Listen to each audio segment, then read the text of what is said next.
Assalamualaikum warahmatullahi wabarakatuh.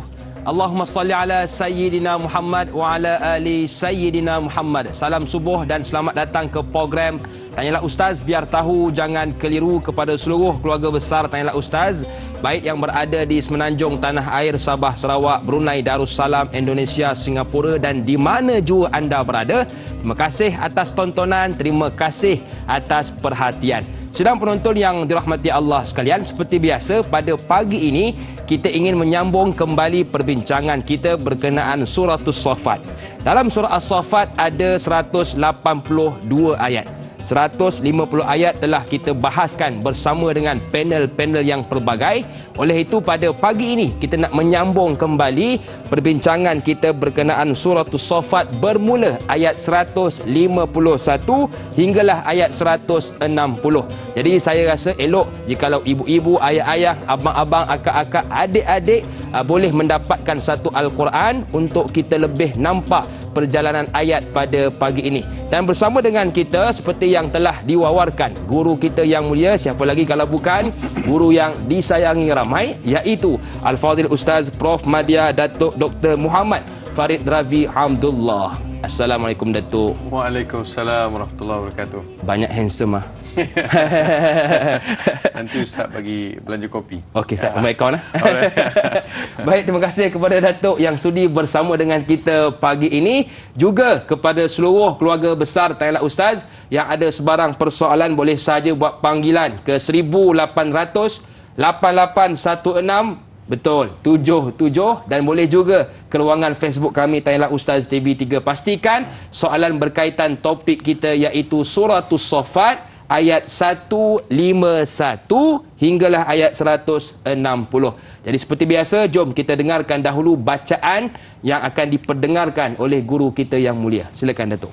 Ya, terima kasih. Assalamualaikum warahmatullahi wabarakatuh. Waalaikumsalam. Alhamdulillah wassalatu wassalamu ala Rasulillah wa ala alihi wa sahbihi wa man wala. Subhanaka la ilma lana illa ma 'allamtana innaka antal alimul hakim. Alhamdulillahilladzi ahyana ba'da ma amatana wa ilaihin nusyur. Segala puji bagi Allah yang telah menghidupkan kita setelah kita dimatikan untuk seketika, iaitu tidur, dan kepada Allah jualah kita akan dikembalikan pada satu hari nanti. Apa khabar ibu dan ayah, para penonton Tanyalah Ustaz yang saya kasihi?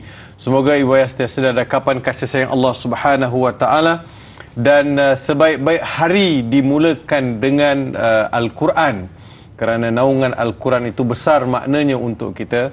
Said Qutb ada sebut, al-hayatu fi dhilalil Qur'ani ni'matun la ya'rifuha illa man dhaqaha. Hidup di bawah limbungan naungan Al-Quran adalah satu nikmat, satu keistimewaan, satu kemuliaan. Tidak akan dapat dikecapi, dirasai, dinaungi, ataupun dapat mudahnya dapat feel melainkan bagi mereka yang pernah mengecapinya. Saya yakin ibu ayah yang sentiasa komitmennya terhadap program-program yang menjurus ke arah Al-Quran sentiasa dapat naungan Allah. Hari ini kita akan membicarakan surah Saffat daripada ayat 150 hingga 160, 151 hingga 160 ayat. Apa kata kita baca dulu. Saya yakin ibu ayah telah pun ada pegang mushaf di tangan ataupun apps Al-Quran untuk sama-sama kita baca ayat suci Al-Quran Al-Karim. Hari ini saya bercadang untuk bawa lagu ataupun maqam Sabah. Masya Allah. Coba subuh kan? Maqam Sabah. Kita bawa maqam Sabah. A'udzu billahi minasy syaithanir rajim. Bismillahirrahmanirrahim. Am khalaqnal malaikata inathan wa hum syahidun. Ala innahum min ifkihim la yaqulun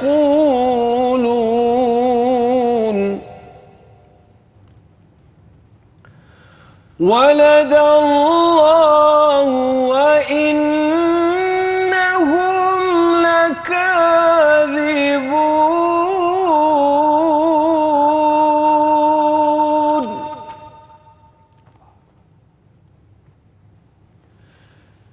أصطفى البنات على البنين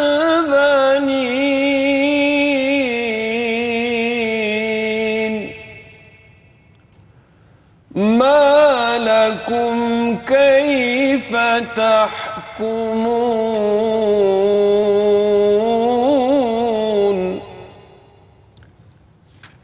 أفلا تتذكرون أفلا تذكرون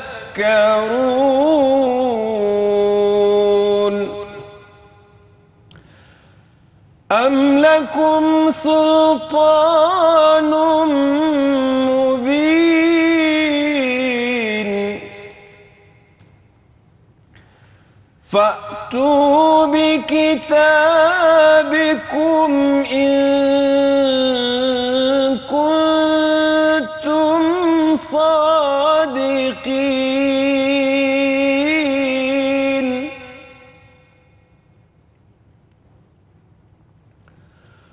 وجعلوا بينه وبين الجنة نسبا ولقد علمت الجنة إنهم لمحضرون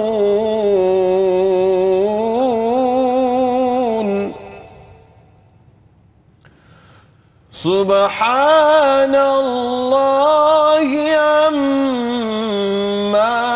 يصفون إلا عباد الله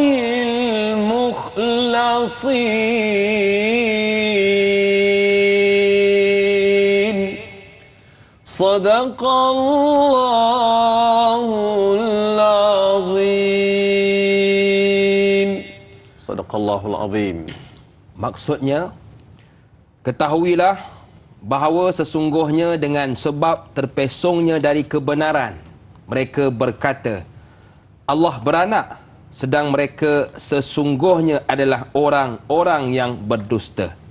Patutkah kamu mendakwa bahawa Tuhan mempunyai anak, dan anak itu pula ialah anak-anak perempuan yang kamu tidak sukai? Adakah Tuhan memilih serta mengutamakan anak-anak perempuan dari anak-anak lelaki, sedang kedua jenis itu dialah yang menciptakannya? Apa sudah jadi dengan kamu? Bagaimana kamu menetapkan hukum yang terang-terang salahnya itu? Setelah ditegur, maka tidakkah kamu mahu berusaha mengingatkan bahawa Allah mustahil baginya anak pinak? Atau adakah kamu mempunyai sebarang bukti yang nyata menerangkan bahawa malaikat itu anak-anak perempuan Allah? Kiranya ada, maka bawalah kitab kamu yang menerangkan demikian, jika betul kamu orang yang benar. Mereka telah mengatakan perkara yang mustahil, serta mengadakan pertalian kerabat di antara Allah dan malaikat. Padahal demi sesungguhnya malaikat itu sedia mengetahui bahawa sebenarnya orang-orang yang melakukan demikian akan dibawa hadir ke dalam azab pada hari akhirat. Maha suci Allah dari apa yang mereka katakan itu, kecuali hamba-hamba Allah yang dibersihkan dari sebarang syirik, maka mereka akan terselamat dan akan mendapat sebaik-baik balasan. Masya Allah.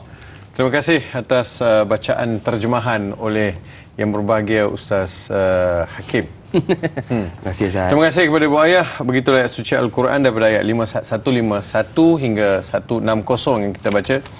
Nampaknya hari ini ke-10 ayat ini membicarakan mengenai bagaimana Allah harus dimuliakan.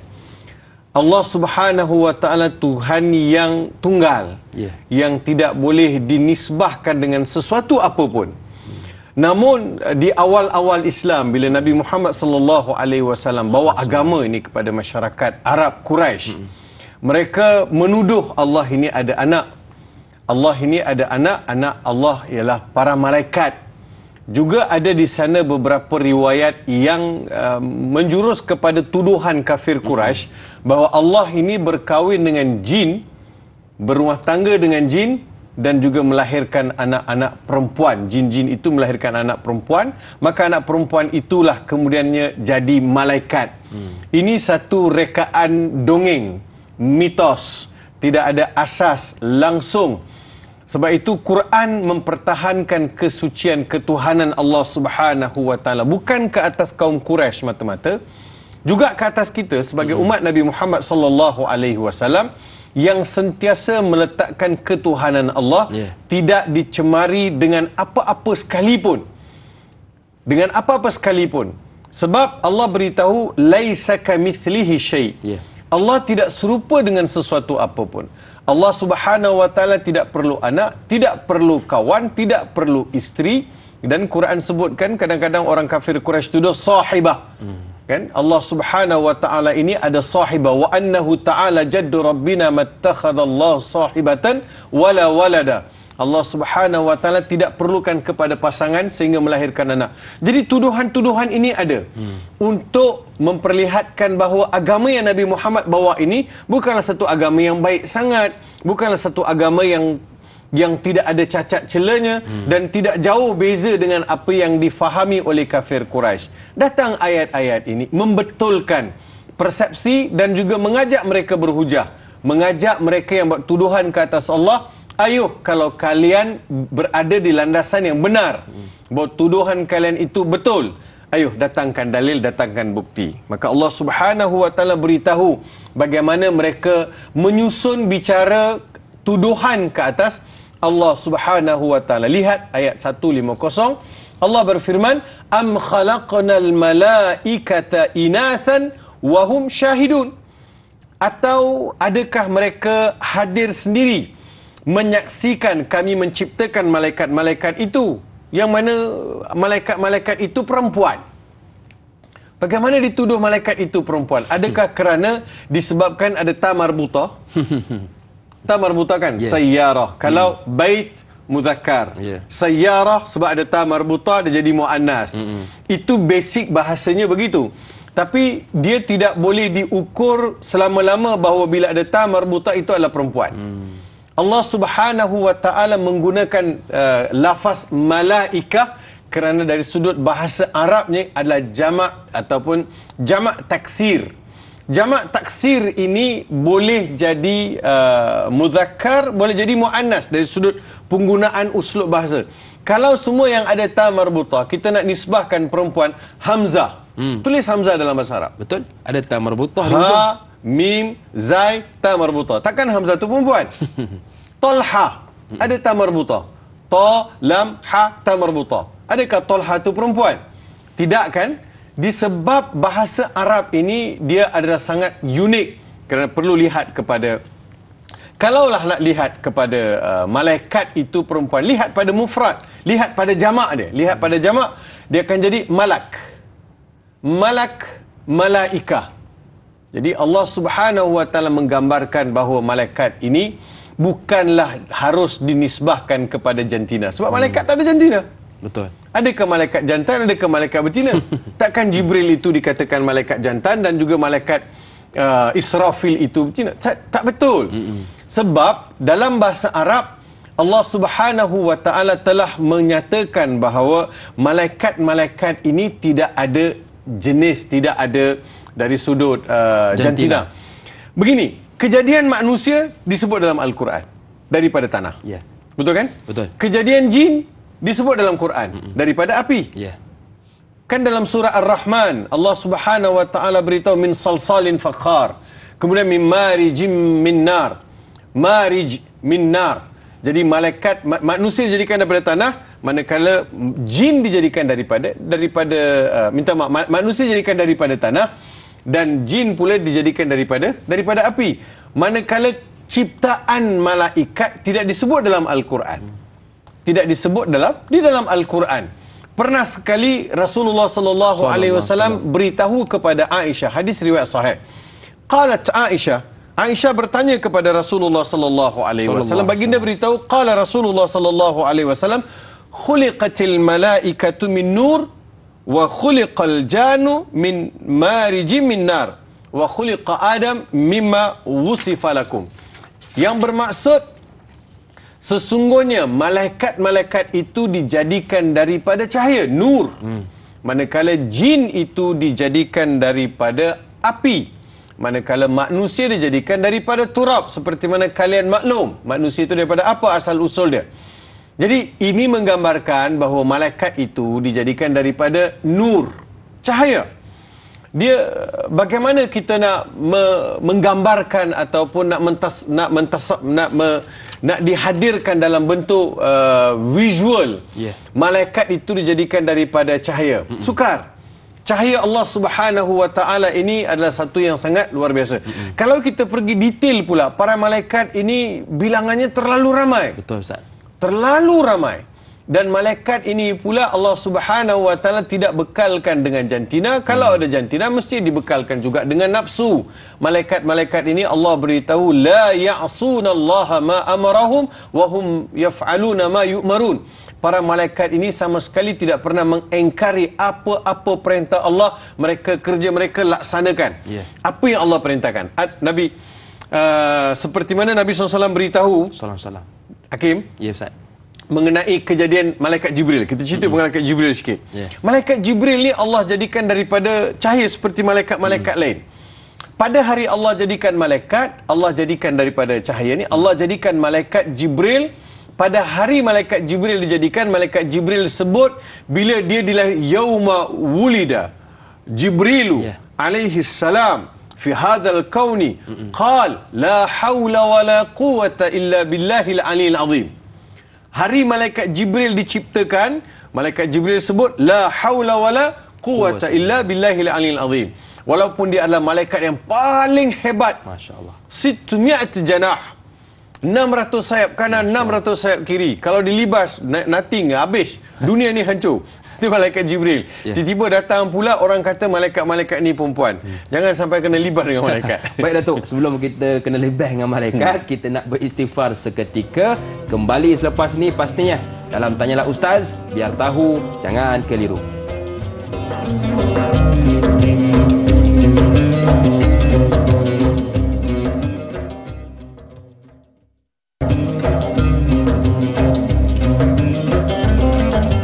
Terima kasih kepada ibu-ibu, ayah-ayah, abang-abang, akak-akak, adik-adik yang masih lagi sudi bersama dengan kami dalam Tanyalah Ustaz, biar tahu, jangan keliru. Baik, kita nak sambung terus tentang malaikat Jibril tadi, Datuk. Silakan. Terima kasih dan Hakim kepada ibu ayah yang setia bersama kami. Pada ayat 151 Allah Subhanahu wa taala berfirman, ala innahum min ifkihim la yaqulun. Ketahuilah bahawa sesungguhnya dengan sebab terpesongnya dari kebenaran mereka berkata, waladallahu wa innahum lakadzibun. Disebabkan tidak tepat dan tidak betulnya tuduhan mereka itu, mereka berterusan dalam pendustaan. Ifk ini adalah cerita-cerita palsu, cerita mitos, cerita yang tak ada asas. Itu namanya ifk. Kita tahu ada hadisatul ifk, bagaimana dituduh Aisyah radhiyallahu taala anha ummul mukminin yang dituduh oleh munafik terlibat dalam satu perkara yang tidak baik, sehingga Allah Subhanahu wa taala sucikan ummul mukminin Aisyah radhiyallahu anha. Itu namanya ifk. Hadithatul ifk ataupun ifk adalah satu pendustaan. Mereka consistently ataupun berterusan menuduh bahawa Allah ini ada anak perempuan, malaikat. Waladallah wa innahum lakadzibun. Allah itu ada anak dan sesungguhnya apa yang mereka nyatakan itu adalah satu pendustaan. Dusta ke atas Allah Subhanahu wa taala. Ketahuilah sesungguhnya tidak ada satu perkara atas dunia ini yang lebih mendatangkan kemurkaan, kemarahan, kebencian Allah Subhanahu wa taala melainkan Allah itu dinisbahkan ada anak. Setuju. Ini dalam hadis-hadis yang sahih dan contoh dalam hadis Bukhari pun ada sebut bahawa Allah Subhanahu wa taala sangat murka. Kalau kita pergi ke surah Maryam alaiha assalam, di hujung-hujung surah itu Allah beritahu bagaimana takadu samawati yatafattarna. Maksud dengan tuduhan mereka Allah itu ada anak, langit dan bumi hampir hancur di atas tuduhan yang seumpama dinisbahkan Allah itu ada anak. 3 tuduhan mereka hakim secara basic dalam ayat ni kita dapat lihat. Pertama sekali, mereka nisbahkan Allah itu ada anak perempuan, iaitu malaikat. Yang keduanya, mereka mengatakan Allah ada anak. Allah Akbar. Kan? Yang ketiganya, mereka menjadikan anak perempuan itu adalah mereka jadikan anak tersebut ialah perempuan. Kemudian mereka menganggap bahawa malaikat-malaikat anak perempuan ini jadikan sebagai sembahan. Jadi tak sembah Allah, sembah anak-anak perempuan ini. Kan sudah tidak berapa nak betul dah cara fikir. Tak bijak. Tak bijak. Jadi disebabkan benci sangat dengan agama Nabi Muhammad sallallahu alaihi wasallam, tidak betul bantahan. Kita boleh tak setuju satu perkara, tetapi mesti asasnya kukuh.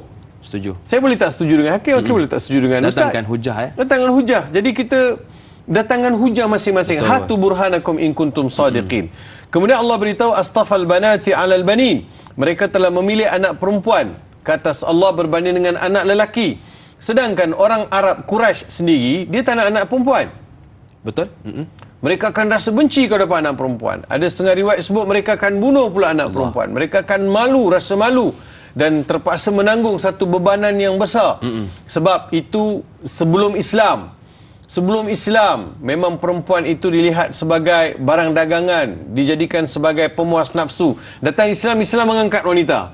Islam muliakan wanita. Jadi tidak ada isu anak perempuan atau anak lelaki. Kedua-duanya adalah rezeki daripada Allah Subhanahu wa taala. Tapi orang Arab Quraisy, kafir Quraisy pada ketika itu menuduh Allah itu ada anak perempuan dan mereka tak suka anak perempuan. Mereka anak lelaki saja. Itu pun sudah tidak betul. Malakum kaifa tahkumun? Apa sudah jadi? Apa hal kau orang ni? What happened to you? Lebih macam malakum. Kalau Arab kata, malak. What happened? Kan? Apa sudah jadi ni? Apa cer? Kenapa tak boleh nak fikir ke benda ni? Senang aja. Apa sudah jadi dengan kamu ni? Bagaimana kamu menetapkan hukum yang terang-terang salah? Ianya kan salah, satu benda yang sangat salah. Akal pun tak boleh nak terima, logik pun tak masuk. Afala tadhakkarun? Setelah ditegur, maka tidakkah kamu mahu berusaha mengingatkan bahawa Allah mustahil ada anak pinak? Apakah kamu masih lagi secara konsisten masih nak menuduh? Am lakum sultanun mubin? Baiklah. Kalau masih lagi berdegil, berkerah hati, nak juga tak kira, kan? Macam kita bagi tahu dekat monyet jangan makan cili tu, tak kira nak makan juga sebab sedap. Dia nampak macam sedap, dia nampak macam best, tapi bila dia makan baru tahu bahana dia tu. Betul. Jadi ada orang memang payah ditegur. Jangan, tak kira nak juga. Kita kata tak elok, tak bagus. Begitulah Islam. Islam datang dengan syariat demi kemaslahatan manusia. Betul. Solatnya, zakatnya dan semua perkara yang berkaitan dengan perintah-perintah Allah Subhanahu Wa Taala yang terangkum di dalam maqasid syariah demi kemaslahatan manusia. Tapi kalau kita nak langgar juga, maka kita akan merosakkan ekosistem kehidupan manusia itu sendiri. Am lakum sultanun mubin? Baiklah, kalau begitu, kalau kamu nak pertahankan juga Allah tu ada anak perempuan, bak sini bukti. Sultan. Sultan mubin. Sama ada ianya dalil ataupun ada tak di mana-mana tertulis ataupun ada tak mana-mana kitab sebelum Al-Quran ini membicarakan, memberitahu Allah itu ada anak perempuan. Fa'tu bi kitabikum in kuntum sadiqin. Kitab, apa-apa hal, bagi kitab. Ada tak dalil? Jadi sekarang ni, Hakim, tuduhan ke atas Allah. Tuduhan ke atas Allah. Jadi bila tuduhan ke atas Allah, kita tak ada sumber.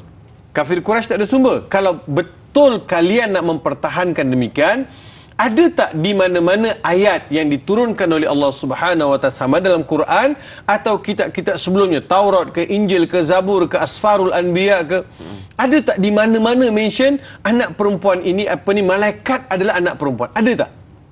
Tak ada. Jadi sedangkan yang kamu tuduh itu ke atas Allah Subhanahu Wa Taala. Sebab begini, bila saya dituduh, saya berhak untuk membela diri. Betul. Kan? Allah dah beritahu siapa Allah itu. Ya. Tapi kita tokok pula satu benda. Jadi bila kita tokok mesti ada dalil. Dia kan asyhadatu ala man idda'a wal yaminu ala man ankar. Ini kaedah kan? Kaedah. Asyahadah maksudnya kalau tuduhan itu dilakukan mestilah membawa saksi. Betul. Mesti ada evidence. Tak boleh tuduhan kosong-kosong begitu. Sembrono. Ya sembrono ya. Sembrono. Pandai-pandai kau. Sembrono ya kata Hakim. Tidak boleh buat tuduhan tak tentu pasal. Yeah. Ikut suka hati nak tuduh orang. Tak boleh. Fa'tu bi kitabikum in kuntum shadiqin. Kalau benar bawa bukti. Yeah. Tapi Hakim, ini adalah hujah yang sangat mustahak untuk kita semua faham. Apa sih tuduhan-tuduhan kita buat, kita mesti ada bukti. Kalau tak ada bukti, tak boleh. Kita nak mempertahankan sesuatu benda. Apa hak kita untuk mempertahankan? Kalau saya pergi ke mahkamah, saya dituduh, saya ada hak untuk perlembagaan defense saya. Undang-undang membela saya. Maka saya ada hak, saya ada lawyer yang saya lantik, kemudian ada mahkamah akan membicarakan, akan lihat hujah kedua-dua belah pihak, ada tak evidence, cukup tak. Jadi semua itu perlu dilalui untuk dijatuhkan hukuman. Ini pula nak tuduh ke atas Allah Subhanahu wa taala. Jadi semua ini adalah satu tuduhan-tuduhan yang palsu. Saya tinggalkan ayat 158, 159, 160 untuk kita bicarakan seterusnya dan kita tengok apa persoalan-persoalan yang sedang berlegar dalam minda para penonton kita melalui Facebook Tanyalah Ustaz. Okey, baik. Jadi jelas kepada kita bahawa Allah itu Tuhan yang Esa. Baik. Jadi kita ada soalan pertama pagi ni, Datuk. Datangnya dari sahabat kita Muhammad Izzuddin. Ayuh kita lihat bersama. Assalamualaikum Prof. Madya, Datuk Dr. Muhammad Farid Ravi, Da'i Hakim dan warga kerja TV3, TV9 yang bertugas. Waalaikumsalam. Merujuk ayat ke-151 mafhumnya, ketahuilah bahawa sesungguhnya mereka dengan kebohongannya benar-benar mengatakan, mengapakah masih ramai antara kita yang hidupnya penuh dengan pembohongan, tidak kiralah sama ada dalam urusan harian atau berkaitan kerja. Mohon pencerahan Prof. Terima kasih. Terima kasih juga kepada Izzuddin atas soalan. Ya. Silakan Datuk. Dia begini, Saudara Izzuddin, manusia ni ada kadang-kadang keadaan-keadaan yang dia rasa terdesak. So untuk melepaskan diri daripada sesuatu cengkaman, maka dia create satu cerita, dia create satu alasan, maka berlakulah pembohongan. Pembohongan ini dia akan menghilangkan izzah seseorang, akan menghilangkan kemuliaan seseorang, akan menghilangkan keberkatan dalam hidup. Sebab Nabi SAW selalu mengajak kita supaya kita bercakap benar. Sebab itu Abu Bakar Siddiq digelar dengan As-Siddiq. Yusuf alaihi assalam, Nabi Yusuf digelar dengan Siddiq. Dan orang-orang yang ada sifat Siddiq adalah orang-orang yang terpilih di sisi Allah Subhanahu wa taala kerana mereka benar terhadap apa yang mereka cakap, terhadap apa yang mereka lakukan dan terhadap apa yang mereka terlibat. Mereka sentiasa orang yang benar. Jadi orang yang benar ini dia tak akan rugi. Betul. Walaupun ada kalanya orang di keliling kita tak berapa minat dengan orang yang benar. Kalau saya dalam mesyuarat, tiba-tiba ada benda yang tak betul, saya kena cakap lah benda tu tak betul. Untuk menegakkan benar, untuk membetulkan yang salah. Saya tidak boleh membiarkan sesuatu kesalahan itu terselindung dalam lembaran-lembaran nota ataupun dalam lembaran minit mesyuarat. Contoh. So saya bertanggungjawab untuk betulkan. Saya mesti jadi seorang yang siddiq. Walaupun seorang dua saja dalam mesyuarat yang ada 20 orang, hanya seorang dua saja yang kata betul apa yang dia buat. So itu sudah cukup. Saya tidak boleh ikut majoriti. Saya tidak boleh ikut majoriti. Kalau majoriti kata tak betul, sedangkan benda itu betul. Betul dan salah ini dia bukan bergantung kepada majoriti atau minoriti. Boleh jadi yang minoriti itu betul. Majoriti itu salah. Tapi saya nak pilih yang mana? Disebabkan majoriti bukan. Ramai yang cakap macam tu Ustaz, kita ikut dia lah. Ramai Ustaz. Dia bukan isu ramai sikit. Saya nak tahu mana yang di pihak mana yang benar. Sebab itu inna sidqa yahdi ilal bir. Itu yang Nabi sebut. Kebenaran itu akan sentiasa mendorong seseorang itu ke arah kebajikan dan membawa seseorang itu kepada syurga. Orang itu akan hidupnya mulia, mati dia mulia. Jangan dibiarkan diri itu bergelumang dengan pembohongan. Kalau sekali dia bohong dia lepas, dua kali dia bohong dia lepas. Ke hujung-hujungnya dia memang seorang kazab. Allahu akbar. Seorang yang suka berbohong. bohong tu. Kan kalau satu lagi, kalau ada orang ni kalau bohong nampak dia bohong. Betul. Nampak dia bohong. Jadi nampak bohong. Jadi memang ada orang dia suka. Bagi saya berhentilah. Betulkan diri jadi orang yang betul.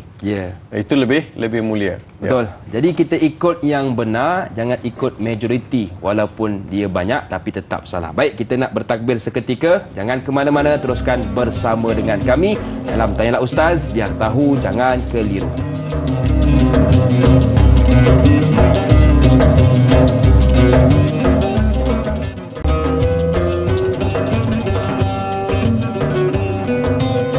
Tanda yang Maha Esa segala makhluk Allah cipta. Apa tanda yang Maha Esa hanya Allah yang berkuasa. Apa tanda yang Maha Esa segala ketentuan di bawahnya. Baik, senang penonton, kita nak meneruskan persoalan pagi ini datang dari sahabat kita Nur Dahlia Biru.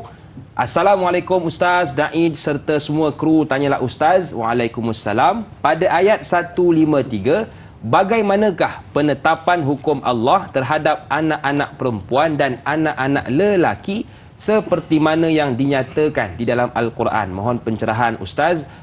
Biar tahu jangan keliru. Silakan, Datuk. Terima kasih kepada Nur Dahlia Biru atas soalan.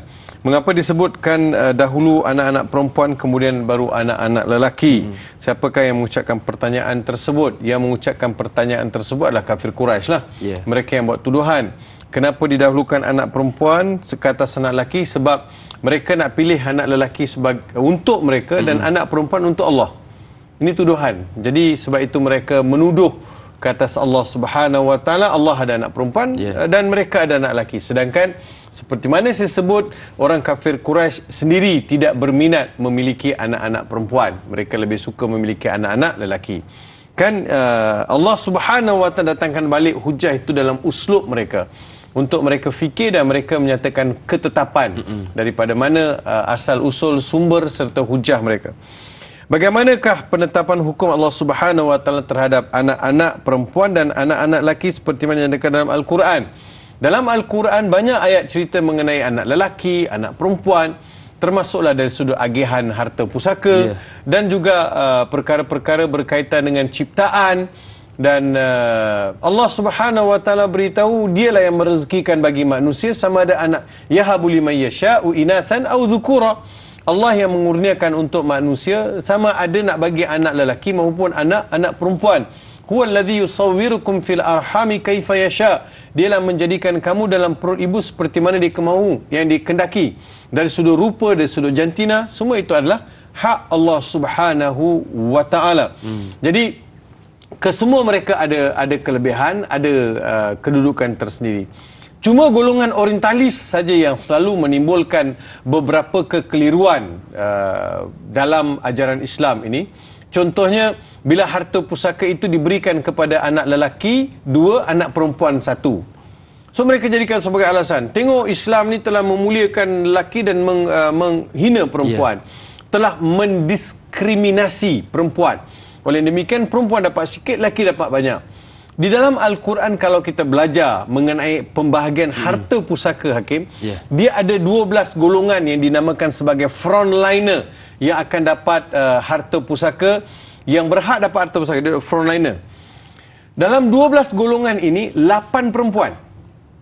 8 perempuan, 8 golongan, 8 kategori perempuan dan 4 kategori saja lelaki. Nah, sekarang beritahu saya, siapa yang lebih, siapa yang sikit? Perempuan lebih banyak dapat daripada lelaki. Bila lelaki dapat 2, perempuan dapat 1, dengan 2 bahagian lelaki dia kena buat apa? Dia kena bagi makan isteri, anak, keluarga, tanggungan dia. Jadi dengan 2 bahagian dia tak boleh enjoy untuk tanggungan dia yang perlu dibelanjakan. Manakala perempuan dapat 1 bahagian, apa tanggungan dia? Tak ada. Betul. 1 bahagian itulah dia ambil pergi beli handbag ke, pergi shopping, pergi untuk diri dia. Betul. Kan apa-apa dia nak belanjakan untuk diri dia. Jadi yang dapat 1, yang dapat 2 dengan yang dapat 1, hujungnya dapat 1 lebih mewah dapat 2. Setuju. So ini keindahan. Dia mesti lihat dari sudut manfaat, dari sudut maqasid dia, bukan lihat dari sudut dari sudut surface ataupun secara sathi, secara atas permukaan saja lalu dilakukan tuduhan. Jadi anak perempuan ada keistimewaan, ada anak lelaki ada keistimewaan. Nabi beritahu, saya nak beritahu sebab saya pun ada anak perempuan 5 lelaki seorang. Masya-Allah. Nabi beritahu sesiapa yang ada anak perempuan seorang, lalu anak perempuan itu diasuh, dididik, dijadikan sebagai anak yang solehah, dikawinkan dengan seorang lelaki yang baik, tiada balasan bagi ayahnya melainkan syurga. Masya-Allah. Satu. Ada sahabat bangun kata, Rasulullah, saya ada 2. Saya ada 2 orang anak perempuan. Engkau pun sama juga. Ada sahabat bangun pula, saya ada 3. Engkau pun sama juga. Maksudnya anak perempuan ni, ibu ayah ingat, anak perempuan ini adalah tiket to enter the heaven. Masya-Allah. Anak perempuan adalah tiket untuk masuk syurga. Jaga mereka. Mereka adalah hadiah istimewa yang Tuhan beri. Anak lelaki pun sama. Tapi saya nak beritahu supaya Islam datang mengangkat martabat wanita dan juga kedudukan wanita. Tidak seperti mana yang dilakukan oleh, masih ada lagi ni. Atas dunia ni yang melihat perempuan itu second class, lelaki yang terkehadapan. Quran tak ada. Kalau baca Quran, tak ada. Quran langsung tidak mendiskriminasi wanita. Tunjuk dekat saya Quran, di mana Quran mendiskriminasi wanita. Tak ada. Kalau di dunia barat, orang mengeksploitasi wanita lagi ada. Betul, setuju. Antara mendiskriminasi dengan mengeksploitasi, mana lebih besar dosa dia? Eksploitasi ya. Saya pun tak tahu apa kena-mengena tayar kereta dengan perempuan. Letak tepi jalan besar-besar. Apa kena-mengena? Bukan dia yang bawa. Betul. So, dia mengeksploitasi perempuan. Jadi, Islam tidak begitu. Islam jaga perempuan.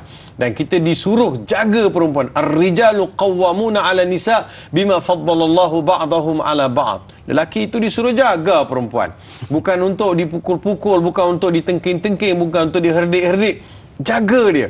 Kerana kemuliaan seorang lelaki adalah dengan adanya seorang wanita bersama dia. Dan begitu juga kemuliaan seorang wanita adanya seorang lelaki di samping dia. Dia complement each other, kata orang kampung saya. Orang kampung Baik Datuk, kita ada soalan seterusnya datang dari sahabat kita Sirna. Assalamualaikum Ustaz Profesor Madya, Datuk Dr. Muhammad Farid Ravi Abdullah dan Ayah Hakim dan penonton setia tayangan Ustaz. Waalaikumsalam. Bagaimana kalimah Allahu Ahad itu sudah cukup untuk kita pasakkan dalam diri kita supaya tidak terpedaya dengan hasutan syaitan dan musuh Islam? Mohon penjelasan. Terima kasih. Saya suka ayat Sirna ni. Dipasak. Betul. Dipasak itu maksudnya diakarkan dalam hati perut. Pasak. Maksudnya diakar, dia mengakar, dia memasak tu, dia membumi. Dia benar-benar menjejak. Bukan lagi dia teori ataupun ungkapan-ungkapan tanpa ada kesan di sebaliknya. So kita lihat dalam surah Al-Ikhlas, kalau besok Allahu Ahad, Allah itu Tuhan yang tunggal, tidak beranak dan tidak diperanakkan. Surah Al-Ikhlas, saya ingin buat ulang kaji sikit kepada ibu ayah.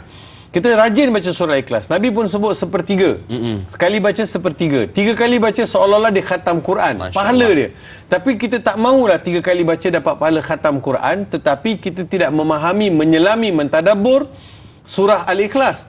Pertama sekali, pernah tak kita terfikir surah Al-Ikhlas, namanya Al-Ikhlas. Di mana kalimah Al-Ikhlas dalam ayat-ayat surah Al-Ikhlas tu? Qul huwallahu ahad, Allahu samad, lam yalid walam yulad walam yakul lahu kufuwan ahad. Di mana lafaz ikhlas? Tak ada. Cuma kenapa dinamakan dengan surah Al-Ikhlas? Ikhlas ni perlu kita lihat dari asal-usul perkataan. Khalasa, akhlasa, yukhlisu ikhlas. Maksudnya ikhlas ialah menyucikan serta membersihkan dan tidak ada sebarang gangguan, sebarang pencemaran. Itu maksud ikhlas. Kalau saya bagi hakim, kalau ustaz bagi hakim satu benda, ustaz bagi tahu, okey ambil hakim, ikhlas ni. Ya ke ustaz? Ikhlas. Maksudnya saya bagi tanpa ada apa-apa tujuan, tanpa ada apa-apa niat di sebalik itu, tanpa perlukan apa-apa ucapan. Even terima kasih pun tak payah. Kan bagikan hakim ambil, oh ya ke? Okeylah. Okey.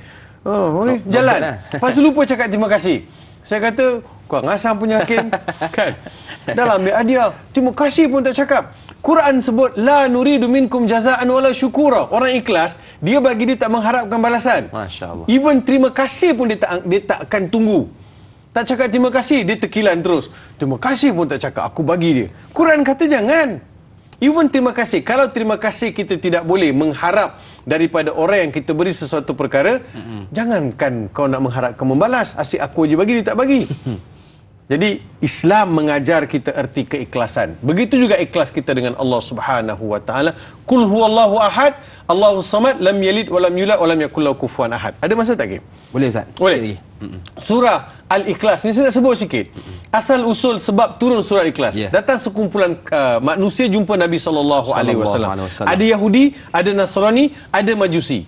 3 kumpulan ni berunding, muafakat mereka datang jumpa Nabi Muhammad sallallahu alaihi wasallam, bertanyakan kepada baginda, "Hey Rasulullah, sif lana min ayyi syai'in suni'a rabbuk?" Muhammad, beritahu kami Tuhan kau itu dijadikan daripada apa? Adakah Tuhan kau itu daripada amin zahabinhu, amin fiddatinhu, amin khashabinhu, amin nuhasinhu? Tuhan engkau ni daripada emas kah, daripada perak kah, daripada gangsa kah, daripada kayu kah, daripada apa? Daripada apa Tuhan kau dijadikan, wahai Muhammad? Nabi Muhammad tak jawab. Sehingga malaikat Jibril turunkan surah Al-Ikhlas. Masya Allah. Jadi surah ini menjawab kepada Yahudi, menjawab kepada Nasrani, menjawab kepada Majusi, menjawab kepada mereka yang sembah selain Allah Subhanahu wa taala. Lihat, Qul huwallahu ahad. Katakan kepada mereka, Muhammad, Allah itu Tuhan yang tunggal. Bila kata tunggal, dia bukan satu. Ya. Kalau satu ada 2. Betul. Betul kan? Ada 2, ada 3. Bila kata tunggal, ada 2 tak? Tak ada. Tak ada. So itu disebut bahasanya Allah itu Tuhan yang tunggal. Lam yalid walam, Allahus samad, Allah Maha Esa. Lam yalid walam yulad, tidak beranak dan tidak diperanakkan. Jawapan untuk Yahudi, jawapan untuk Nasrani. Yahudi kata Uzair itu anak Allah. Nasrani kata Isa itu anak Allah. Ternafi. Allah tidak ada isteri, tidak ada sahibah, tidak. Sama sekali tidak. Walam yakul lahu kufuwan ahad. Allah Subhanahu wa taala tidak sama dengan sesuatu apapun. Khalas. Pasakkan surah ini, betul, kita akan tahu, kita akan dapat lihat keagungan, kehebatan Allah. Tak payah pergi jauh-jauh. Surah ini kalau terpasak, insya-Allah kemana saja kita dicampakkan, hebat kita ni. Masya Allah. Hebat. Kena Surah faham, Ikhlas. Ustaz, Surah Ikhlas. Kita akan jadi hebat. Masya Allah. Sebab tu surah Al-Ikhlas bukan hanya untuk dibaca, tapi perlu kita dalami dengan sebaiknya untuk memasakkan Islam dalam diri kita. Baik, saya suka dengan soalan yang diajukan, Ustaz, oleh Intan Zurina Abdul Razak, berkaitan, kalau boleh saya baca terus, ayat 156, kefahaman saya adalah orang-orang kafir apabila mereka melakukan serangan peribadi kepada Allah, sentuh tentang anak. Ayat 156, mereka diminta menunjukkan bukti atas tuduhan mereka itu. Soalan saya, zaman kini di media sosial banyak serangan peribadi dilakukan tanpa usul periksa, malahan tiada bukti yang kukuh. Apakah natijahnya di hari pembalasan kelak, Ustaz? Terima kasih atas pencerahan. Ya. Terima kasih. Dalam Islam, kita tidak boleh buat sesuatu tuduhan. Even dalam Islam ni, Hakim, kalau saya lihat Hakim ada sesuatu kekurangan, ada sesuatu kelemahan, atau ada sesuatu keaiban, saya perlu war-warkan ke? Saya perlu canang-canangkan ke? Melainkan kalau Hakim ini seorang yang memang mengajak kepada kejahatan, mengajak kepada kerosakan. Pada masa itu saya bertanggungjawab untuk betulkan keadaan Hakim dan memberitahu masyarakat supaya tidak jangan-jangan ikut Hakim. Jadi itu tanggungjawab saya. Tetapi bolehkah saya menabur fitnah? Bolehkah saya mengaibkan seseorang di media sosial? Tidak boleh. Dia media sosial ni bila kita sekali kita dah memburukkan orang, mencemar orang ataupun mengata orang, perkara itu akan melekat sampai bila-bila. Setuju. Sampai bila-bila benda tu akan duduk di situ, akan melekat di situ. Jadi ini satu bahaya. Kita tahu kan fitnah ini dalam Quran ni diumpama sarang laba-laba. Allahu Akbar. Sarang laba-laba. Laba-laba dalam bahasa Inggeris apa, Kim? Apa, Ustaz? Spider. Allah lupa, Ustaz, pagi buta ni. Tak pagi buta dah kan, 7.40 dah. Baik. 7.40 dah. Spider. Spider ini Allah Ta'ala beritahu, inna awhanal buyuti labaitul ankabut. Serapuh-rapuh rumah labah-labah. Kenapa Allah kaitkan fitnah dengan seorang laba-laba? Baik, Ustaz. Jangan ke mana-mana. Cantik. Baik, Spider ya. Spider. Lupa pula Spider. Baik, kita nak dengar cerita tentang Spider, tetapi berehat seketika, jangan ke mana-mana, teruskan bersama dengan kami dalam Tanyalah Ustaz, biar tahu, jangan keliru.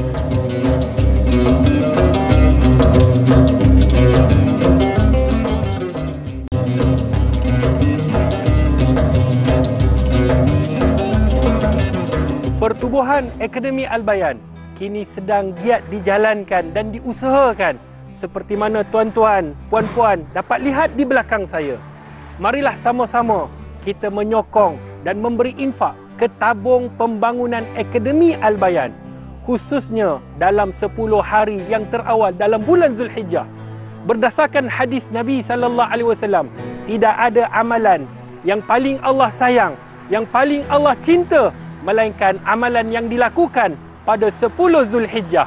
Ayo kita berinfak ke tabung pembangunan Akademi Al-Bayan.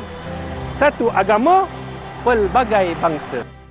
Sahabat-sahabat penonton yang dirahmati oleh Allah Subhanahu wa taala, semoga kita berada dalam keadaan dirahmati dan diredai oleh Allah, khususnya dalam 10 yang terawal di dalam bulan Zulhijjah. Alhamdulillah, Allah masih pilih lagi, Allah masih benarkan kita untuk kita merasai nikmat Allah. Maka oleh yang demikian, kita sebenarnya kami di Pertubuhan Akademi Al-Bayan sedang usaha untuk membina sebuah kompleks tahfiz dakwah anak-anak mualaf yang pertama di Malaysia. Alhamdulillah, kita telah berjumpa dengan Majlis Agama Islam Melaka dan dapat kebenaran daripada Majlis Agama Islam Melaka. Kita telah berjumpa dengan Mufti Melaka. Kita juga telah berjumpa dengan Jabatan Agama Islam Melaka dan kita telah mendapat sokongan daripada Kerajaan Negeri Melaka. Kita dapat surat sokongan daripada Ketua Menteri Melaka sendiri. Jadi apa yang kita nak membina? Kita nak membina rumah Allah. Sebenarnya dalam kompleks ini kita akan membina sebuah rumah Allah, masjid, iaitu 3 budaya, iaitu budaya Cina, budaya India dan budaya Kesultanan Melayu Melaka. Pintunya kita akan hiaskan dengan kepelbagaian budaya. Ini nak menandakan bahawa Islam ini menerima kepelbagaian bangsa dan bahasa. Ini adalah tujuannya adalah untuk berdakwah di jalan Allah, supaya mereka yang di luar sana yang masih lagi belum memeluk agama Allah Subhanahu wa taala merasai bahawa indahnya Islam kerana penerimaan budaya bangsa bahasa itu dalam agama Islam. Sebab tu kami memohon kepada semua sahabat-sahabat, para penonton yang dirahmati oleh Allah, untuk sentiasa berwakaf, bersedekah, berinfak ke tabung pembangunan Akademi Al-Bayan. Mungkin kita dah menyumbang, boleh menyumbang setiap subuh, kita boleh menyumbang pada hari Jumaat, khususnya 10 hari yang terawal dalam bulan Zulhijjah ini juga kita kena rebut peluang untuk menyumbang. Kerana di dalam surah Al-Fajr ayat yang kedua, Allah Subhanahu wa taala berfirman, walayalin ash, iaitu malam-malam hari yang ke-10. Allah bersumpah, kata para alim ulama, apabila Allah bersumpah pada 10 hari yang terawal dalam bulan Zulhijjah, maka ganjaran yang akan dilipat gandakan bagi mereka yang bersedekah, bagi mereka yang berzikir, bagi mereka yang berpuasa, akan dilipat gandakan. Jadi kita akan buat rumah Allah, membina rumah Allah, maka Allah akan membina rumahnya dalam syurga. Sekiranya rumah kita dah berada dalam syurga, jalan untuk ke syurga, insya-Allah pasti kita akan sampai ke dalam syurga Allah bersama dengan baginda Nabi sallallahu alaihi wasallam. Itu yang pertama. Yang kedua, anak-anak mualaf ini kita akan didik. Kita akan letakkan tentang pengajaran agama Allah. Mereka amalkan, mereka usahakan, mereka kerjakan setiap apa yang mereka laksanakan. Hasil sumbangan kompleks ini, tuan-tuan, puan-puan yang menderma, maka akan mendapat saham sehingga kita meninggal dunia. Yang ketiga, bayangkan da'i mu'alaf keluar berdakwah di jalan Allah, mereka usaha untuk mengislamkan orang atas izin Allah. Bayangkan ada orang yang masuk ke dalam agama Allah, maka kita juga mendapat saham mengislamkan orang. Hasil sumbangan kita ke tabung kompleks pembangunan Akademi Al-Bayan ini. Kami juga di pertubuhan ini menyediakan pelbagai platform. Sebenarnya usaha-usaha untuk mengumpulkan dana itu sedang giat dijalankan. Antaranya kita ada sediakan e-book.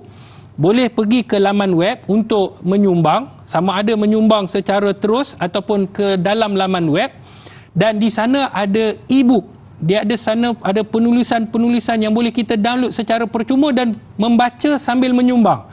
Dan di sana juga ada tajuk-tajuk yang menarik, khususnya ibadah korban yang kita akan laksanakan tak lama dah.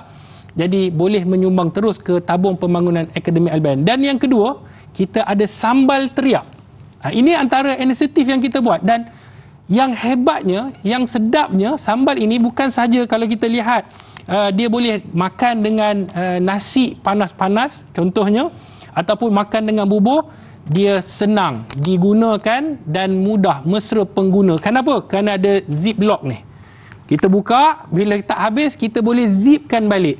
Untuk travel mudah, untuk bawa pergi Mekah. Kalau kita nak travel luar negara, ikan bilis menjadi idaman. Makan dengan nasi, makan dengan roti, insya-Allah akan membuka selera kita. Ini salah satu usaha kami sebenarnya di Pertubuhan Akademi Al-Bayan.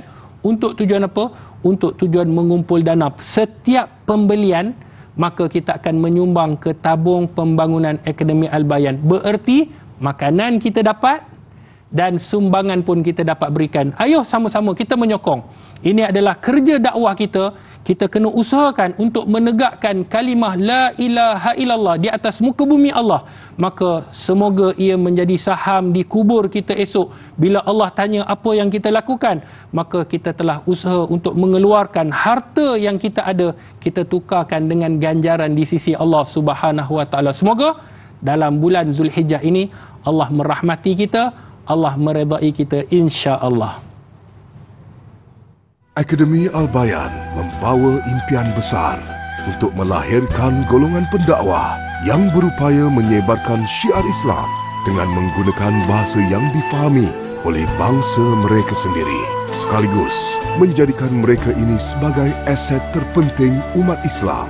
Ayo, sama-sama kita santuni mu'alaf agar mereka mengenal Islam.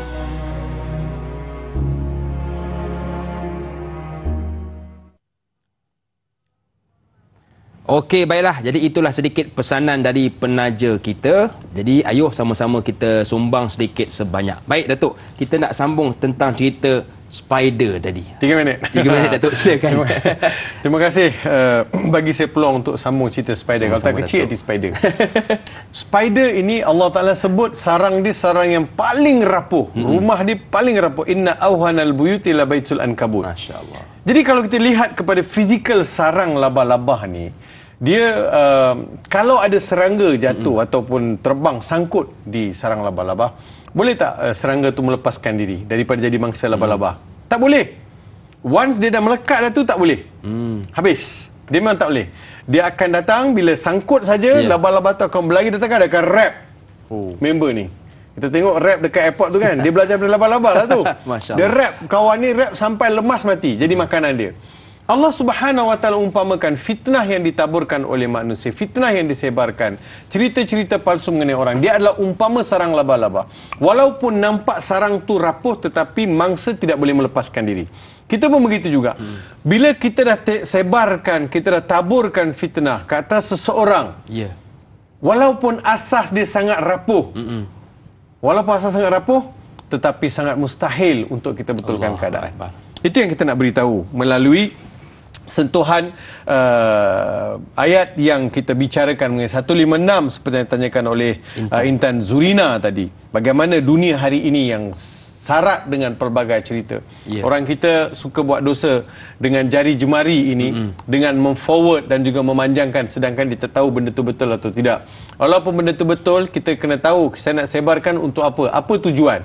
Kan kalau tidak, al-yawma nakhtimu ala afwahihim wa tukallimuna aydihim wa tashhadu arjuluhum bima kanu yaksibun. Allah paterikan mulut kita, dan mulut kita tak boleh berbicara pada masa itu. Jari kita akan bercakap, kaki akan bercakap, dan semua akan bersaksi terhadap apa yang kita lakukan. Cukuplah dengan bermuhasabah diri sendiri, Hakim. Sebab pahala kita tak banyak, amal kita tak banyak. Dalam masa yang sama, kita nak rosakkan kehidupan kita dengan pelbagai perkara-perkara yang boleh merosakkan hati, merosakkan hubungan sesama manusia, dan juga sekaligus menggambarkan hati kita yang kotor. Allahu Akbar. Jadi sebagai kesimpulan, tak pasti jangan kongsi. Baik, Tanyalah Ustaz di TV3 akan berakhir di sini, tetapi macam biasa teruskan bersama dengan kami selepas ini di TV9 dalam Tanyalah Ustaz, biar tahu jangan keliru.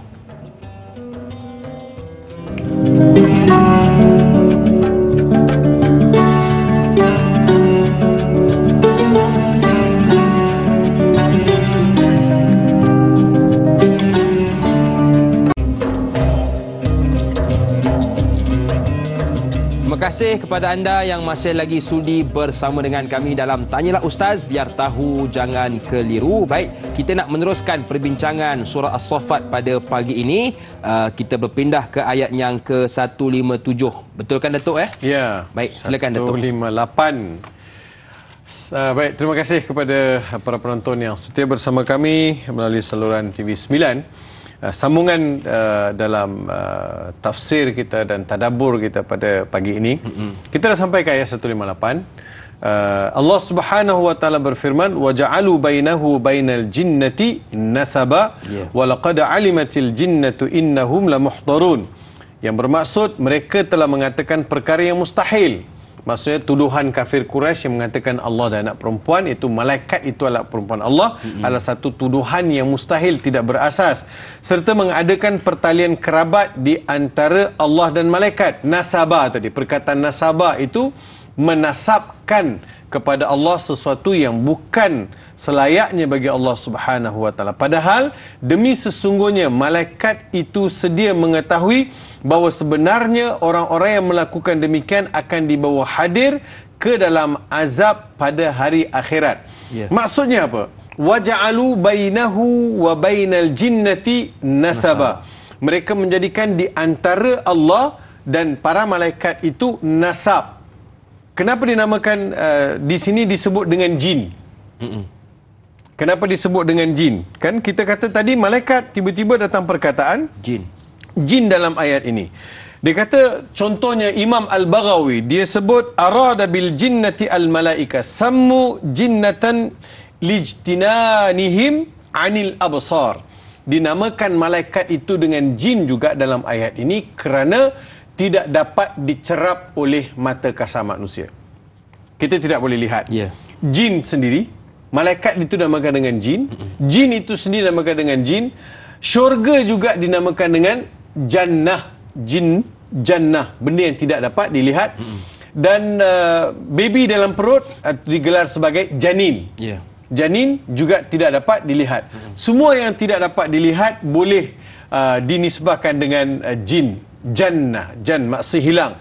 Falamma janna alaihi lail, bila Nabi Ibrahim alaihi salam melihat matahari yang tenggelam, tenggelam dan hilang, dikata janna alaihi lail, malam datang menghilangkan pandangan.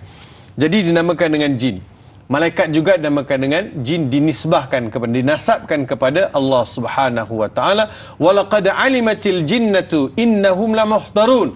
Sesungguhnya malaikat itu sudah tahu bahawa kelak apa-apa yang mereka tuduh ke atas Allah Subhanahu wa taala akan mengakibatkan mereka khalidina finnar, kekal dalam neraka. Takhliduhum finnar bisabab hadzal qaul atau hadzal maqal. Disebabkan tuduhan ini, mereka akan kekal duduk dalam api neraka di atas tuduhan. Saya sebut tadi bahawa tidak ada satu tuduhan lebih besar yang mendatangkan kemurkaan, kemarahan Allah, melainkan menasabkan Allah kepada sesuatu hubungan manusia, anak, jin, malaikat, dinisbahkan kepada Allah adalah sesuatu yang sangat salah. Oleh demikian, contohnya Al-Kalbi sebut bahawa golongan Quraisy qalu, semoga Allah memurkai dan juga mendatangkan kebinasaan ke atas mereka. La'anahumullah, kata Al-Kalbi, bal tazawwaja minal jinni fa kharaja minha al malaika. Ini yang saya sebut tadi. Mereka tuduh, maksud kafir Quraisy tuduh berkahwin, Tuhan berkahwin dengan malaikat, berkahwin dengan jin, lalu lahirlah anak-anak perempuan yang berbentuk malaikat.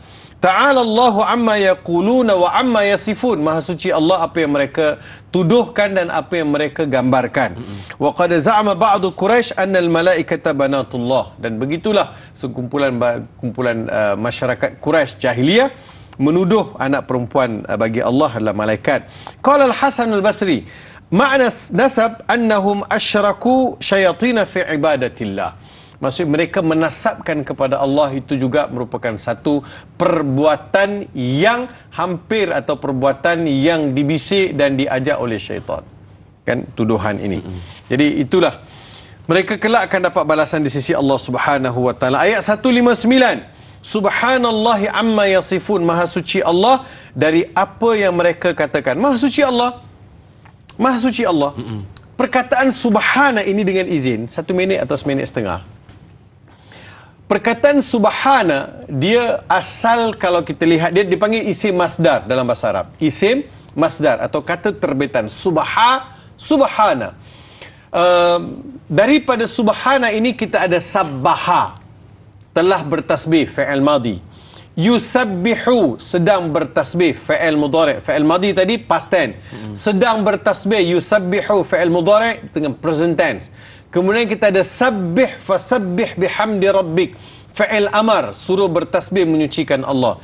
Fi'il madhi past tense, fi'il mudhari' present tense, dan juga kata suruh. Ketiga-tiga lafaz sabbaha, yusabbihu, sabbih dia terikat dengan masa. Subhana dia tidak terikat dengan masa. Allah nak beritahu, hei manusia, daripada mula jadinya Adam alaihissalam sampailah manusia yang terakhir akan hidup di atas permukaan bumi ini, kalau kalian semua lupa, enggan, alpa bertasbih memuji Allah, ingat sesungguhnya Allah Maha Suci dengan sendirinya. Subhana. Masya-Allah. Allah Maha Suci dengan sendirinya. Tidaklah kerana seluruh penduduk dunia ni sejumlah 7 bilion atau yang beragama Islam 1.7 bilion bertasbih memuji Allah, Allah jadi semakin suci, semakin agung, semakin hebat. Tidak, benefit kembali pada saya, kepada saudara. Tapi Allah Subhanahu wa taala Maha Suci dengan sendirinya. Itu yang Allah nak beritahu. Amma yasifun. Apa saja kalian nak gambarkan, nak diumpamakan, nak dicontohkan, tidak. Allah Maha Suci, sama sekali tidak sama dengan makhluk. Kemudian illa ibadallahil mukhlasin. Berkatalah Imam As-Sa'di, illa itu membawa maksud istisna munqati'. Maksudnya Allah nak keluarkan kumpulan yang engkar, yang dimurkai, yang akan kelak dihumban dalam neraka dengan kumpulan yang disayangi, kumpulan yang akan berjaya. Iaitu illa ibadallahil mukhlasin, melainkan hamba-hamba Allah yang mukhlasin. Apa disebut di sini mukhlasin? Iaitu hamba-hamba Allah yang dibersihkan dari sebarang syirik, maka mereka akan terselamat dan akan mendapat sebaik-baik balasan. Allah. Dan jadilah al-mukhlasin. Jadilah golongan yang segala sesuatu kita buat kerana Allah. Bila akidah itu, ilmu tauhid itu, ilmu kalam, dia sudah mengakar, tadi telah terpasak, maka mustahil untuk dia melakukan sesuatu amalan yang boleh mendatangkan syirik kepada Allah Subhanahu wa taala, menyekutukan Allah Subhanahu wa taala, yakin kepada Allah. Dalam dunia ini dia tak semestinya syirik ini, Hakim. You pergi duduk depan mana-mana bonggol atau mana-mana batu, pokok besar, baru dikirakan sebagai syirik pakai tangkal. Tapi syirik hari ini macam-macam syirik. Masya-Allah. Kan, kalau saya tak kawan dengan Hakim, saya tak belikan golf set untuk Hakim, maka saya tak akan dapat projek. Itu pun syirik juga. Rasuah itu syirik. Rasuah itu adalah syirik, menyekutukan Allah Subhanahu wa taala. You tidak yakin bahawa dengan kegigihan, kerja sungguh-sungguh itu akan bawa rezeki, tetapi awak percaya bahawa dengan jalan yang salah akan membawa kepada rezeki. Itu juga syirik. Betul. Jangan hari ini kita lihat syirik ini hanya satu saja, tapi hari ini syirik dalam pelbagai bentuk. Ada orang memohon atau meminta dengan orang lebih banyak daripada minta dengan Tuhan. Masya-Allah. Jadi semua ini kita kena betulkan balik supaya masyarakat ini jadi masyarakat yang lebih baik hubungannya dengan Tuhan. Betul, Datuk. Okey, kita ada soalan yang seterusnya. Kali ini dari Sahziatul Siddiq. Assalamualaikum Ustaz dan Da'i. Waalaikumsalam. Ayat 157. Maka bawalah kitabmu jika kamu memang orang-orang yang benar. Soalan saya, apakah ini ayat menempelak bagi kaum musyrikin Mekah agar mengemukakan bukti jelas, agar mengemukakan kitab yang lain? Bagaimana respon tindak balas kaum musyrikin Mekah setelah dicabar sedemikian? Apakah mereka tetap dengan keangkuhannya dan kesombongan setelah dicabar sedemikian? Mohon perkongsian ilmu. Terima kasih. Terima kasih kepada Syaziatul Siddiq atas soalan. Ya, kalau tanya soalan, adakah mereka berterusan dengan pendirian mereka bahawa Allah itu ada anak perempuan? Itu tuduhan-tuduhan awal. Barangkali jumlahnya kita tidak ada dalam ni. Siapa yang berterusan, siapa yang kemudian berpatah balik, dan kita tahu di Mekah kemudian semua masuk Islam. Kan? Bila Nabi SAW sampai ke Mekah, majoritinya masuk Islam, kan? Bila Nabi bila berlakunya pembukaan kota Mekah, maka semua kebanyakannya masuk Islam. Barangkali di antara mereka yang sebelum-sebelum ini menuduh telah pun kembali ke pangkal jalan, telah pun membetulkan akidah mereka, keyakinan mereka kepada Allah Subhanahu wa taala. Jadi Allah Subhanahu wa taala bawakan plot cerita ini ataupun bicara ini supaya manusia tahu dalam perjuangan dakwah Nabi sallallahu alaihi wasallam ada episod-episod ini. Dan kita pun akan lihat juga dalam kerja dakwah kita buat akan ada tuduhan-tuduhan, sindiran-sindiran. Kalau Allah itu Tuhan yang Maha Pengasih, Maha Penyayang, kenapa ada orang cacat? Kenapa ada orang miskin? Kata Tuhan tu Maha Pemurah. Jadi semua tuduhan cuba membawa satu persepsi bahawa Allah itu Tuhan yang dipertikaikan dari sudut kasih sayang, rahmat dan sebagainya. Jadi yang ni adalah satu persiapan untuk kita memperkukuhkan. Ya Allah, dulu pernah Nabi lalui satu kumpulan manusia yang tuduh Allah ni ada anak perempuan. Jadi kita lihat sekarang bagaimana kita nak tangani kalau ada sebarang tuduhan kepada Allah Subhanahu wa taala. Baik Datuk, banyak lagi yang ingin kita bicarakan bersama, tetapi kita nak bertasbih seketika. Jangan ke mana-mana, teruskan bersama dengan kami dalam Tanyalah Ustaz, biar tahu jangan keliru.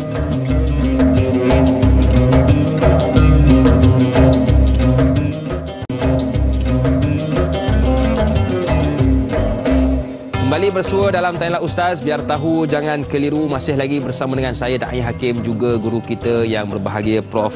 Ahmadiyah Datuk Dr. Farid Ravi Abdullah, membicarakan tentang surah As-Saffat. Baik, kita beralih pula ke soalan berkaitan ayat 158 yang ditanyakan oleh sahabat kita Kak Ju Zabidi. Assalamualaikum Ustaz dan Da'i. Waalaikumsalam. Ayat 158 hingga 159. Kenapakah orang musyrik menyandarkan kejahatan yang sangat dahsyat atas nama Allah, di mana mereka menjadikan antara para jin dan Allah memiliki hubungan nasab?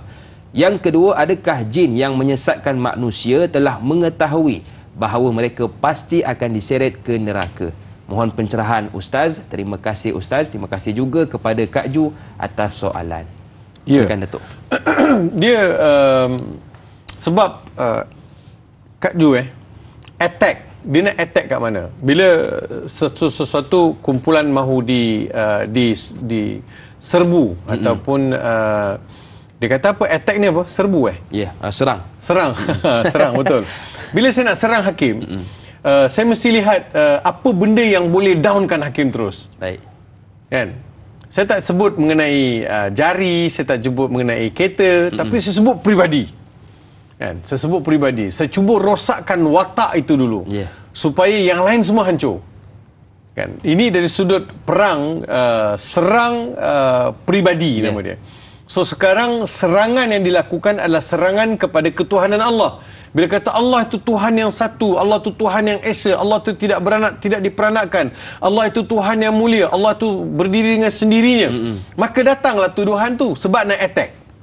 Nak attack kesucian Allah Subhanahu wa taala tadi tu. Engkau orang aja cakap Allah ni Tuhan yang Maha Esa, tapi dia ada anak perempuan. Tengok. Kan? Kau orang cakap hakim ni seorang isteri, contoh. Jangan pucat game. Contoh betul. Sebab dia nak attack peribadi tadi tu. Faham?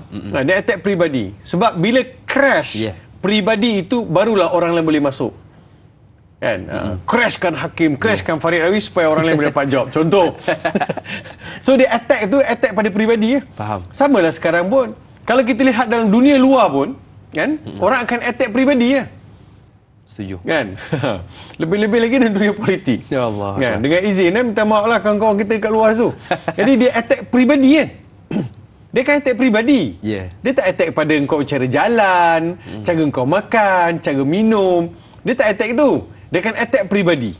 So supaya bila peribadi itu dapat di-crash, dapat dirosakkan, dapat diberi perspektif yang negatif, maka apa saja lepas tu tak nak lah. Betul, setuju. Tak payah ikut dia lah. Jadi begitu. Negatif semua. Semua negatif dah. So sebab itu dia attack pada Allah Subhanahu Wa Taala. Sebab supaya orang lari. Tak payah ikut dah. Seperti mana munafikin buat ke atas Nabi Muhammad sallallahu alaihi wasallam di Madinah.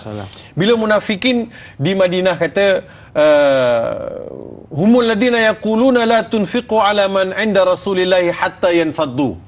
Mereka lah yang mengatakan bahawa janganlah kalian berinfak membantu Muhammad dan pengikut-pengikut Muhammad supaya mereka berpecah. Supaya timbul penyesalan dari kalangan kaum muslimin yang ikut Nabi Muhammad sallallahu alaihi wasallam. Saban hari tidak senang, saban hari susah. Tak cukup makan, tak cukup tempat tinggal, tak cukup itu, tak cukup ini. Datang pula daripada Mekah pergi ke Madinah selas pinggang. Jadi ini semua nak beri gambaran negatif supaya siapa suruh ikut Muhammad? Kan sekarang dah susah. Nampak kan? Siapa suruh ikut agama Islam? Kan sekarang dah susah. Cuba ikut agama Islam. Halal, haram, susah. Ini tak boleh, ini boleh. Kan dah susah. Kena tutup aurat lah. Kan susah. Kan? Biasa je. Dia nampak kan? Dia cuba masuk ke arah itu. Sebab dia nak crashkan ajaran Islam. Dari sudut prinsip-prinsipnya. Lebih-lebih lagi prinsip ketuhanan. Itu yang mustahak yang pertama sekali. Yang keduanya, Kak Ju, ialah adakah jin yang menyesatkan yang dalam ayat 158 ni Kak Jun, yang mengetahui adalah para malaikat. Malaikat tahu bahawa tuduhan itu mereka takkan selamat. Tuduhan itu mereka takkan selamat. Tuduhan itu akan, kalau mereka berterusan, akan dibawa ke dalam, dihumban ke dalam api neraka. Baik Datuk, kalau kita lihat ayat yang terakhir pagi ini, ada perkataan ataupun kalimah mukhlasin. Tetapi dalam Quran juga, kalau kita semak dalam surah Ghafir ayat yang ke-14, Allah berfirman, fad'ullaha mukhlishina lahuddin walau karihal kafirun. Jadi kalau kita teliti dan perhati, berbeza dari sudut baris. Dalam surah ini mukhlasin, dalam surah Ghafir mukhlisin. Apakah perbezaannya? Masya Allah, terima kasih. Bukan senang nak dapat soalan yang sangat sangat teliti. Saya sangat mustahak. Terima kasih Hakim kerana ingatkan. Mukhlasin. Kita kena tanya balik. Kenapa ada mukhlisin, ada mukhlasin? Baris ni salah baris ke? Kadang-kadang kalau kita dah biasa baca, banyak kali kita baca mukhlisin, mukhlasin pun kita akan baca mukhlisin juga. Betul? Dia beza. Mukhlasin dengan mukhlisin. Mukhlasin asal daripada akhlasa, yukhlisu. Kalau mukhlisin daripada perkataan khalasa. Mukhlasin adalah mereka yang telah disucikan oleh Allah. Allah make you clean, your heart clean. Masya Allah. Just for Him, dengan izin. Allah jadikan hati kita bersih, suci semata-mata untuk Dia, ibadat kepada Dia. Adapun mukhlisin adalah mereka yang berusaha untuk menyucikan diri mereka supaya ikhlas kepada Allah. Beza. Satu kumpulan yang telah disucikan oleh Allah, satu kumpulan lagi berusaha untuk menyucikan diri. Mukhlasin telah disucikan oleh Allah hati perut mereka. Mukhlisin adalah mereka yang berusaha ke arah menyucikan diri mereka dalam beribadat kepada Allah Subhanahu wa taala. Jadi prosesnya mukhlisin jadilah mukhlasin. Masya Allah. Beza baris saja. Berusaha untuk menjadi seorang ikhlas kepada Allah, nanti kamu akan jadi mukhlasin. Masya Allah. Sekarang kita di mana tuan-tuan? Mukhlisin ataupun mukhlasin? Baik, jadi mudah-mudahan memberi manfaat kepada kita. Baik Ustaz, kita sudah berada di penghujung rancangan. 3 perkara penting sebagai penutup program kita pagi ni Datuk. Ya, pertama sekali, dalam beribadat kepada Allah Subhanahu wa taala, kita mesti sucikan Allah. Allah adalah Tuhan yang maha suci dan maha agung. Tidak ada sesuatu pun yang mencemari kemuliaan Allah Subhanahu wa taala. Pasakkan ketuhanan Allah biar mengakar umbi dan juga mendarah daging dan keyakinan penyerahan kita kepada Allah semata-mata. Yang keduanya, sebarang tuduhan dan juga cemuhan kepada ketuhanan Allah Subhanahu wa taala harus dilindungi, harus dipertahankan supaya tidak mudah orang terikut dan kita umat Islam bertanggungjawab membetulkannya. Yang ketiganya, setiap perkara yang dinyatakan mestilah ada bukti, mesti ada sandaran. kita tidak boleh mengikut sesuatu perkara tanpa usul periksa. Lebih-lebih lagi dalam perihal yang berkaitan dengan Islam, akidah dan juga ajaran yang kelak membawa kepada kemuliaan diri, masyarakat, negara, dan juga kita akan menjadi orang-orang yang mukhlasin. Amin. Ke arah mukhlasin. Berusahalah untuk jadi mukhlisin. Semoga Allah jadikan kita mukhlasin. Masya Allah. Terima kasih kepada Datuk yang sudi berkongsi ilmu dengan kita pada pagi ini, dan kepada seluruh keluarga besar Tanyalah Ustaz, teruskan menonton Tanyalah Ustaz pada setiap pagi. Jadi akhir kata dari saya, senyum nampak gigi, ada rezeki, kita berjumpa lagi. Tapi sebelum tu Datuk, sebagai menutup, lupa pula doa bagi menjemput keberkatan. Silakan. Baik, terima kasih. Bismillahirrahmanirrahim. Alhamdulillahirabbil alamin. Amin. Wassalatu wassalamu ala asyrafil anbiya'i wal mursalin Sayyidina Muhammad wa ala alihi wa sahbihi ajma'in. Amin. Allahumma salli ala Sayyidina Muhammad wa ala ali Sayyidina Muhammad. Ya Allah, ya Tuhan kami, di pagi hari ini kami telah mulakan hari kami ini dengan Al-Quran, ya Allah. Kau lindungilah kami, ya Allah. Amin. Kau berkatilah umur kami, ya Allah. Kau restuilah setiap langkah yang kami susun dalam kehidupan ini, ya Allah. Amin. Ya Allah, ya Rahman, ya Rahim, pandanglah kami dengan pandangan kasih sayang-Mu, ya Allah. Amin. Jangan Kau biarkan kami dalam kerosakan maupun dalam kesesatan. Amin. Selamatkan kami, ya Allah. Bimbinglah kami, ya Allah. Tunjukkanlah kami, ya Allah, jalan yang benar. Ya Allah, ya Rahman, ya Rahim. Amin. Jadikanlah umat ini umat yang cintakan Al-Quran, membaca Al-Quran, menghayati ayat-ayat-Mu, ya Allah. Amin. Dan menjadikan ianya sebagai panduan dalam hidup. Kerana dengan Al-Quranlah kami yakin kami akan capai kemakmuran seperti mana yang Kau kehendaki, ya Allah. Amin. Jadikanlah kami, generasi kami, anak cucu kami dan juga seluruh umat Nabi Muhammad sallallahu alaihi wasallam membaca dan menghayati Al-Quran Al-Karim. Ya Allah, jauhkanlah kami daripada malapetaka, jauhkanlah kami daripada kerosakan, jauhkanlah kami daripada orang-orang yang zalim. Amin. Rabbana zalamna anfusana wa illam taghfir lana wa tarhamna lanakunanna minal khasirin. Amin. Rabbana atina fid dunya hasanah wa fil akhirati hasanatan wa qina adzaban nar. Wa sallallahu ala sayidina Muhammad wa ala alihi wa sahbihi wa baraka wa sallam. Subhana rabbika rabbil izzati amma yasifun. Amin. Wa salamun alal mursalin. Walhamdulillahi rabbil alamin. Amin ya rabbal alamin. Terima kasih kepada Datuk dan kepada seluruh keluarga besar Tanyalah Ustaz. Teruskan menonton Tanyalah Ustaz pada esok pagi bersama dengan sahabat saya Da'i Anas dan juga panelnya Ustaz Yaakob Yusra. Topik mengenal susuk Ibrahim alaihi salam bermula 6.50 pagi. Akhir kata sekali lagi, senyum nampak gigi, ada rezeki, kita berjumpa lagi. Assalamualaikum warahmatullahi wabarakatuh.